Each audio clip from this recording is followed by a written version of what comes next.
मछली पालक किसान भाइयों, आपका मेरे इस YouTube चैनल में स्वागत है। जो किसान भाई कहीं से प्रशिक्षण लेकर अथवा वैज्ञानिकों के संपर्क में रहकर तालाबों में मछली पालन कर रहे हैं, वे मछली पालन के तालाब में चूना का प्रयोग कितना महत्वपूर्ण है यह भली भांति जानते होंगे।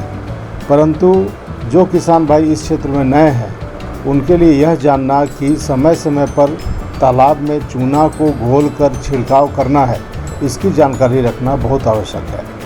तालाब में वैसे तो चूना कई प्रकार से लाभ पहुंचाता है, परंतु मुख्य रूप से यह तालाब में प्लवकों या प्लैंकटन जिसे कहते हैं, जो कि आप जानते हैं कि ये मछलियों का प्राकृतिक भोजन है, उनकी मात्रा की वृद्धि और जल में अम्ल की मात्रा को नियंत्रित रखना, ये दो काम करता है जिसका सीधा प्रभाव मछली के उत्पादन पर पड़ता है।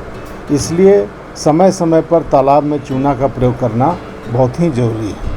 आप जानते हैं कि यदि तालाब में अम्ल की मात्रा बढ़ जाए तो पानी का pH मान घट जाता है और मछलियों की वृद्धि प्रभावित होती है। अतः pH कम होने पर चूना का छिड़काव अवश्य करें। वैसे तो pH मान के आधार पर चूना के मात्रा को निर्धारित किया जाता है, परंतु औसत 200 किलोग्राम चूना प्रति एकड़ प्रति वर्ष दिया जाना चाहिए। आप चाहें तो इस मात्रा को बराबर भागों में विभाजित कर प्रत्येक माह में घोल कर और ठंडा करके, इसका ध्यान रखेंगे, चूना को सीधे नहीं दे करके घोल कर ठंडा करके ही तालाब में चारों ओर छिड़काव करना चाहिए। विशेष रूप से जब मौसम का परिवर्तन होता है तब तो यह और भी आवश्यक हो जाता है। अब मैं बताता हूँ कि चूना के प्रयोग से कौन कौन से लाभ हैं। चूना तालाब को अधिक अम्लीय अथवा अधिक क्षारीय बनने से रोकता है।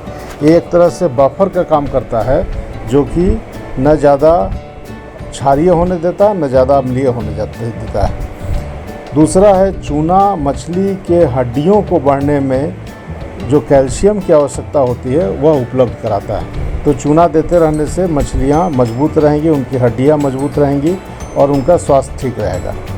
तीसरा है, चूना जल की अम्लीयता को यथा योग्य बनाए रखता है, अतः जितना की आवश्यकता है उतना ही रहेगा। चौथा है, चूना प्लवकों के उत्पादन एवं वृद्धि के लिए जो आवश्यक कैल्शियम की मात्रा है उसकी आपूर्ति करता है। इससे प्लैंकटन की संख्या बढ़ जाती है, जिसे मछलियां चाव से खाती हैं। अगला है, चूना से लाभ, यह कललीय कोलोइडल पदार्थों को दूर रखता है। कोलोइडल पदार्थ ऐसे हैं जो पानी में तैरते रहते हैं, वो कहीं दूसरे के साथ संयोग नहीं करते हैं, जिसके कारण कि पानी में मटमैलापन बढ़ जाता है, तो उनको भी ये दूर करता है। फिर चूना मिट्टी और पानी में फास्फोरस की उपलब्धता को बनाए रखता है, जिसके कारण भी बहुत सारे जो नेचुरल जो प्राकृतिक प्रतिक्रियाएं हैं शरीर में मछलियों के, उनमें सहायता मिलती है।